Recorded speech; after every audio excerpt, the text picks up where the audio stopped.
Bonjour à tout le monde, ici Jean-Claude Sely, guérisseur magnétiseur en Suisse. Tout d'abord, êtes-vous bien abonné à ma chaîne YouTube car cela me permet réellement d'avancer et je vous en remercie. Merci aussi de liker ma vidéo car cela me fait chaud au cœur. Et sous cette dernière, vous trouverez des liens utiles comme mon site internet ainsi que mon numéro de téléphone pour me contacter. Vous trouverez également un lien de Sophia Voyance, tarologue réputée, ainsi que d'un lien pour des films spirituels ou de la nature ou autres passionnants sous Jupiter. En tapant le code promo Colorado 65, vous obtiendrez 10% de rabais. Aujourd'hui, nous allons parler des allergies ORL. Les allergies ORL touchent plus de 20% de la population. Leur fréquence a été multipliée par 3 en 30 ans, l'origine de cette augmentation étant plurifactorielle, liée notamment à la pollution et curieusement à une vie aseptisée.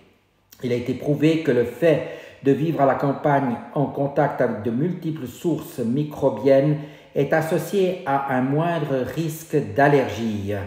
La réaction allergique est déclenchée par un facteur externe qui vient troubler un terrain, une prédisposition interne. Quand la substance responsable de l'allergie, l'allergène, entre en contact avec les voies respiratoires, les globules blancs produisent des anticorps pour défendre l'organisme.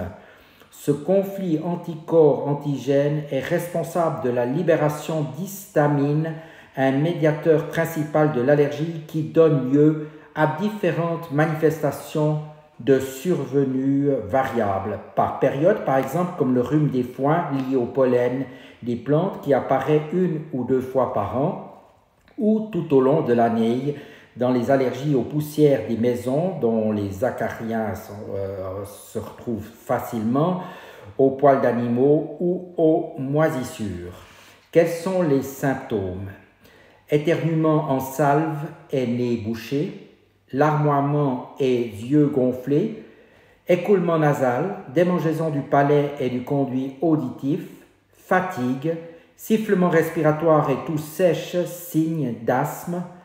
L'allergie ORL peut se compliquer et prendre la forme d'une sinusite chronique avec congestion des muqueuses et parfois présence de polypes. Quel est le conseil? Le mieux est d'éviter d'être en contact avec son allergène, un conseil souvent difficile à tenir. Quand ce n'est pas possible, il est préférable de se traiter sans attendre que les symptômes deviennent gênants. Voilà, je vous remercie de votre attention et vous dis à tout bientôt.